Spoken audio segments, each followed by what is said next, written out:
मेरा नमस्कार, जय भीम दोस्तों। मेरा नाम बीना पाटिल है और मेरे चैनल का नाम गृहिणी गार्डन है। कैसे हो दोस्तों? आशा करती हूँ कि आप लोग भी बहुत अच्छे होंगे। दोस्तों, आज के इस वीडियो में मैं आपको बताने वाली हूँ कि बेटी और दामाद का आदान प्रदान हम लोग कैसे करते हैं। तो दोस्तों चलिए देखते हैं आज हम लोग इस वीडियो में कि बेटी का आदान प्रदान हम लोग कैसे करते हैं।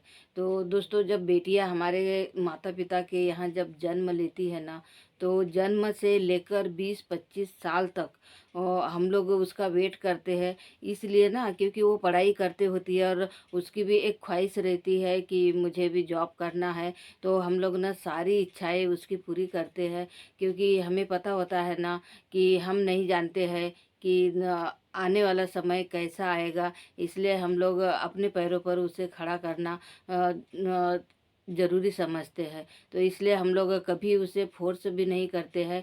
और उसके बाद में वो अपनी पूरी पढ़ाई करने के बाद में फिर उसके बाद में फिर हम लोग देखते हैं कि अब हमें इसे विदाई देना है।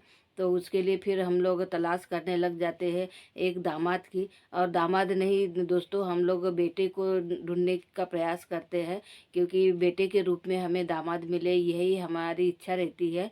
तो बस हम लोग जुट जाते हैं और जुटने के बाद में धीरे धीरे हमारी तलाश भी ख़त्म हो जाती है। और तलाश ख़त्म होने के बाद में जब हम लोग हमारी तैयारी में लग जाते हैं दोस्तों, तो हम लोग बेटी की विदाई की तैयारी नहीं करते हैं।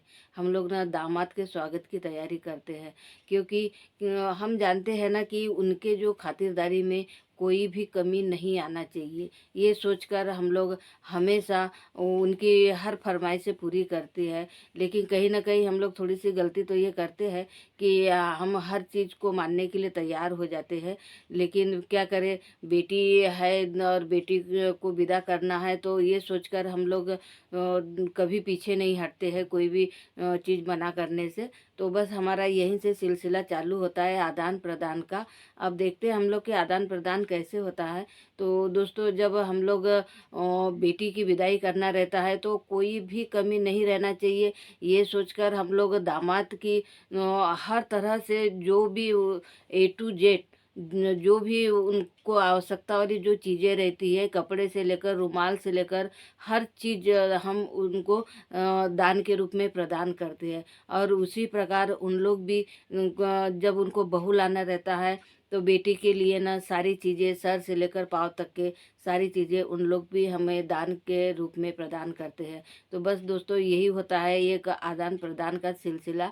लेकिन उसके बाद में हम लोग देखते हैं कि जब बेटी हमारी बहू बनकर चली जाती है, तो क्या वो बहू के फर्ज निभा पाती है? तो हाँ दोस्तों, वो बखूबी तरह से हमारी बेटी बहू का फ़र्ज़ निभाती है, क्योंकि सुबह जल्दी उठना है, सुबह और सारे परिवार का चाय नाश्ते का ध्यान रखना है, कौन जॉब पे जा रहा है उनका टिफ़िन तैयार करना है, उसके बाद में बचे हुए घर वाले लोगों का खाना तैयार करना है, कपड़े-वपड़े मतलब सारी ए टू जेड सारी तैयारियाँ बखूबी तरह से बेटी हमारी निभाती है। और एक अपना बहू का फ़र्ज़ भी अच्छे तरह से निभाती है दोस्तों।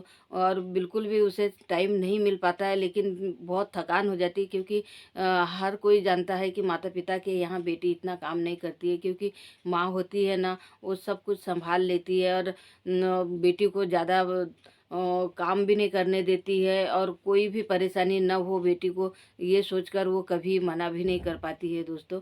लेकिन जब एकदम इतना वजन आ जाता है ना, तो बेटी बेटी भी सहम जाती है। लेकिन क्या करें, ससुराल है ये समझकर वो अपनी जगह बनाने के लिए वो सारी लोगों की फरमाइशें पूरी करती रहती है दोस्तों। और अच्छा, हमेशा अच्छा साबित करने के लिए ही लगी रहती है कि मेरे माँ बाप पे कोई आँच ना आए करके। अब रही बात दामाद की, तो जब दामाद को हम लोग बेटा बनाकर जब लाते हैं, तो जब बेटा वो हम लोग स्वीकार कर लेते हैं ना कि ये बेटा है हमारा करके।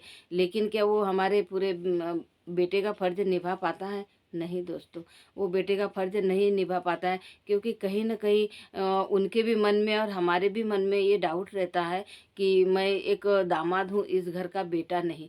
लेकिन धीरे-धीरे जब वो समझने लग जाते हैं कि नहीं, दामाद नहीं, जब मुझे बेटा माना है, तो मुझे भी बेटे का फ़र्ज़ निभाना है। तो बस दोस्तों, यही होता है कि वो अपने बेटे का फ़र्ज़ ससुराल में निभाता है और बेटी अपना फ़र्ज़ अपने ससुराल में निभाती है। बस दोस्तों, यही होता है, आदान-प्रदान का सिलसिला यही चलते रहता है। तो बेटी और दामाद का यही आदान-प्रदान होता है दोस्तों। आज का मेरा ये वीडियो आपको कैसे लगा? लाइक, शेयर और कमेंट्स ज़रूर करना दोस्तों, और सब्सक्राइब ज़रूर करना, ताकि आने वाला वीडियो आपके पास में सबसे पहले पहुँचे। नमस्कार, जय भीम।